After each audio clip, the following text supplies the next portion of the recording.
Ladies and gentlemen, please welcome to the stage, Brad Williams!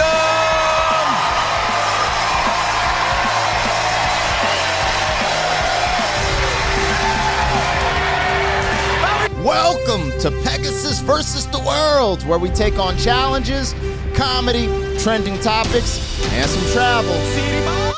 City boy! All right, man, that's actually an ill logo. It's like the fun size candy logo. I'm checking this out, man. A gang of people have been asking for this for a minute. Brad Williams. I had never heard of him until y'all put him in the comments, right? As a first-time reaction, blind reaction, I decided to just go ahead and react to Fun Size Part 1. It seems like one of his biggest videos, and I'm here for it, man. We've been doing comedy on this channel for a minute, so the fact that it just seems like he's a household name at some capacity because a gang of people have asked for me to check this out. So let's show love to the original content creator first. This is on Laugh Out Loud Flicks, LOL Flicks. Show them some love. Hit them with a like. I'm pretty sure they're reactor friendly, but we about to find out because this is a first-time reaction. So, yeah, you know what to do. Anyways, show some love to Brad Williams. Get some tickets to his show. Stream his specials. Whatever you can do to support the stuff that I check out on here, that is greatly appreciated. If you don't know who I am, I go by the name Black Pegasus. You can like, share, comment, subscribe on my video. And in the description of some of my other channels, let's see what's cracking. This is Brad Williams, Fun Size. How we feeling out there?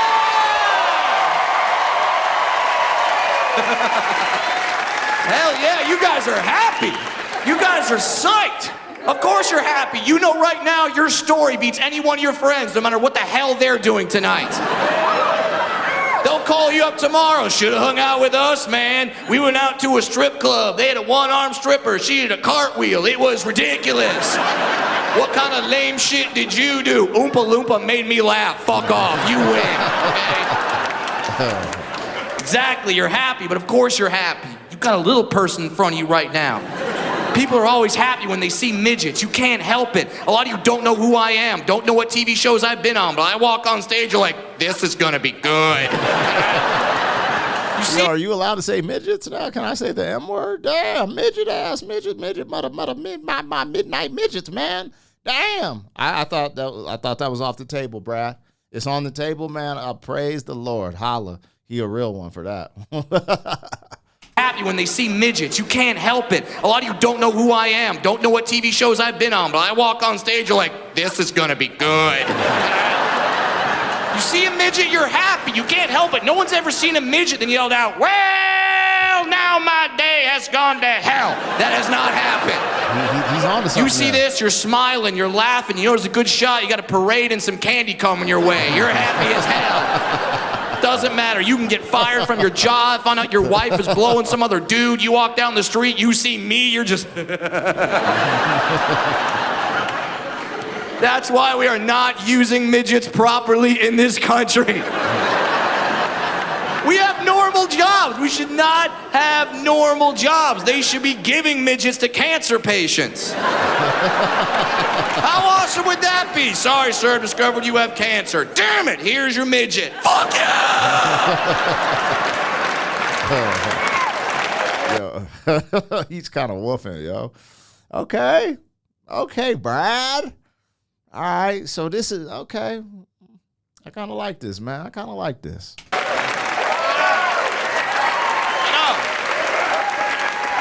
A lot of you didn't like that joke at first.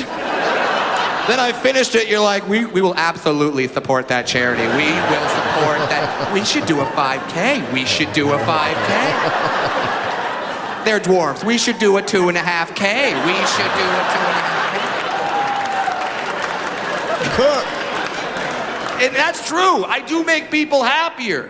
I did a show one time, a woman came up to me after the show and said, Brad, you're funny. I run a children's hospital. I would love it if you came down to the children's hospital, entertained the children, brought them some smiles. I said, yes, that's perfect. I mean, hell, you guys have known me now for a few minutes and you know my act is perfect for the fucking kids, all right? So So I say, I'll do it. I go to the children's hospital. I'm exaggerating nothing. I walk into that door. A kid walks up to me, puts his hand on my shoulder and goes, "Don't worry, they'll fix you here."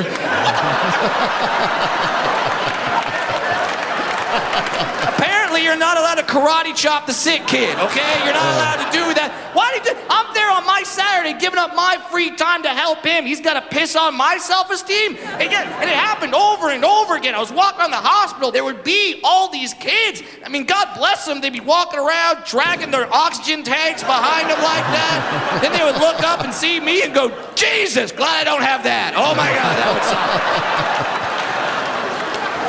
suck." Yo. Okay. There's an interesting thing going on here because I have a 6-year-old that's about to be 7. And if she saw him, she's at this unique phase where, let's say, a kid has like really long hair, deciphering between it being a boy and a girl. Just because the long hair, she'll typically be like, "Oh, is that a girl?" She'll think it's a girl naturally just because long hair. And I'm not going to lie, if this brother, showed up, she would ask me questions. I don't know what type of questions she asked because they're just innocent, right? But she would ask. I don't know. I don't think she'd say, "What's wrong with him?" But she would ask. She'd be intuitive. She'd be like, "Why does that little boy have a beard like you, Dad?" She'd say something like that. Like she'd be like, and then I'd have to be like, "Well, that's not a little boy. It's actually a grown man who just is smaller than, type of thing." But he's on to something there because kids are like that. And kids just say what they think. That's what makes this funny because we all know kids will just say something and you'll be like, "Yo," like you'll be in a restaurant and they'll just say something wild. You know what I mean? I remember I was playing I Spy with my daughter when she was young and I forgot what triggered this response because we had been talking about like, it was like summer and I'm out getting a tan or something. And she was like, "I spy with my little eye something brown." And we're in the car. I'm like, "The car seats, because they're leather, this, that, your shoe, your moccasins." "No, Daddy, your skin." And I was like, "Whoa." Yo, son. I was dying. Anyways, kids are funny like that. Let's go. All right, Brad Williams, Fun Size, Part 1, LOL Flicks. We in here. But I get it. I understand why people are excited when they see a little person. I totally get it because when I'm walking around and I see another little person, I get excited too. I do. Then you guys see 2 of us, you get ridiculously excited. It's like French bulldogs. Oh my God, there's 2! I hope they do a trick. I really hope they do a trick. I get excited when I see another little person. I'm not thinking about this constantly. It's not always on my mind. I don't walk around all day in my head just, "I'm a midget, I'm a midget, I'm a midget, I'm a midget, I'm a midget."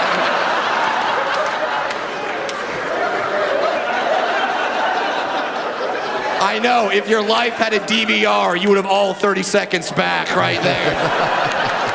I'm a midget, I'm a midget, I'm a midget, I'm a midget.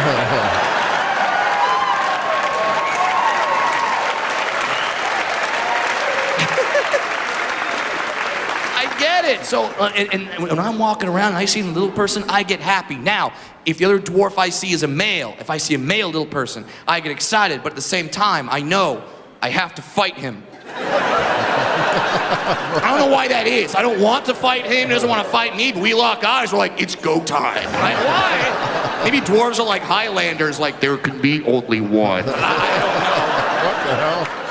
Now, if I'm walking around and I see another little person and it happens to be a female, if I see a female little person, I get excited. You guys get quiet. You see 2 little people come together, you're just like, "Oh my God!" This is like National Geographic Channel come to life.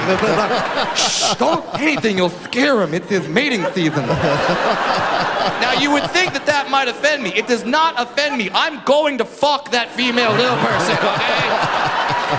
It's happening. When it comes to dwarf pussy, I am a Dyson vacuum. I don't miss a damn thing. It's happening. But Brad, she's a woman. She has a choice. What if she doesn't want to sleep with you? Are you kidding me? I'm in the top 5 midgets in show business. She's fucking me, okay? It's happening. I'm top 5. I'm not number one. I don't have delusions of grandeur. Hold on. He's kind of going in. Yo, but I had to stop. Bro, you seen the dudes that got the fetish for the midget girls, and then like I don't know if it's on TikTok or Instagram, but there be like midget strippers going viral. Like it's crazy. Yeah. Oh Lord, the fetish world is wild. Anyways, it's just funny hearing him talk about it because I feel like he might have a lot of competition. Okay, and let me just speak my case. I feel like in the fetish world, there's a good amount of dudes who are like chasing, who just want to experience like, you know, the midget thing with the female, but I don't really see females having the fetish for the midget dudes as much. You know what I'm saying? I mean, that's just what as an observer of the world, some of the things I see on these damn interwebs. All right, keep going though, Brad. Brad cooking, man. He's like, yo, I'm getting that midget. It's happening. But Brad, she's a woman. She has a choice. What if she doesn't want to sleep with you? Are you kidding me? I'm in the top 5 midgets in show business. She's fucking me, okay?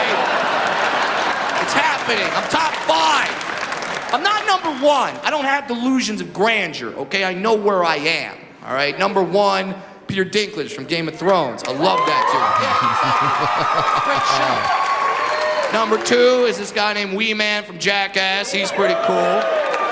Some of you know who he is. Some of you are just now realizing that I am not Wee Man from Jackass. You idiot. Oh, yeah. Number 3 is a guy named Warwick Davis. He was in a movie called Willow, an HBO show called Life is Short. I know Willow. Willow is a classic from my childhood, man. Willow, let's freaking go. I actually wouldn't mind watching that on a rainy day with some popcorn, maybe some Japanese food. You idiot. Number 3 is a guy named Warwick Davis. He was in a movie called Willow, an HBO show called Life is Short. There you go. Number 4, that's me. I'm number 4, it's not bad. And then number 5 is the chick. Damn it, what the hell is the chick's name? No, the dwarf chick. Oh, yeah, Justin Bieber. That is a hot bitch. I want to do bad things to that woman. She is cute. Obviously, that's a joke. But I said that one night at a comedy club in Hollywood, California. I didn't know this. Bieber was in the audience that night, and he did not like that joke. Oh my God. Of course he didn't like the joke. When did this come out? This might not age as well as we thought. Yo, this came out 5 years ago, bro. This is 2025, just for the people watching, in the year 2030. And in 2025, Bieber's going through some the Diddy files is dropping. Like, yo, he done lost it, man. Diddy and those folks done ruined this brother, man. Yo, imagine knowing what we know now about Bieber. Yo, this joke is crazy. And Bieber was there. Is that what he's saying? I said that one night at a comedy club in Hollywood, California. I didn't know this. Bieber was in the audience that night, and he did not like that joke. He did not like it. He walked up to me after the show. He's like, "You're a son of a bitch, eh? That was not very nice of you to say to me. That's crazy. I love that that's a true story.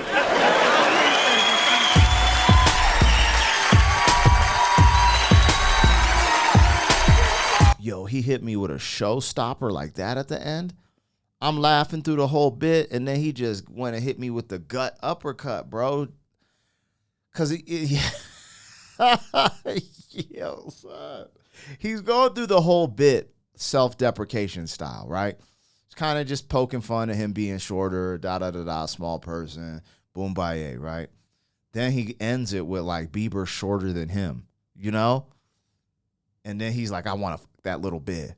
But if you know what we know now about Bieber and Diddy and all of that shit, that joke cuts so deep to the core. That's like, seppuku, heri keri. That's insane. Sanity what I just heard, bro. Lord have mercy on his soul. All right. I ain't mad at Brad, yo. I ain't mad at Brad Williams, yo. We gonna check this out, man. If y'all show up for this reaction, we could do some more. I gotta get my people to check all the copyright stuff. I've been having a couple homies, run copyright checks. So, like, people ask for me to react to SNL stuff all the time. I'm like, no, man, most of that shit's blocked, and these fools be striking channels and shit. It's ridiculous, to be honest with you. But anyway, Brad Williams is here, and he's here to stay, y'all. Let me know what you think. What did I get? What did I miss? That end piece, though, was wild. Let me make sure I didn't miss anything at the end. I just try not to play random music playing because copyrights are a mother, y'all. Yeah. Random beats and you know what I'm saying? Anyways, holla at your boy, man. City boy, city boy.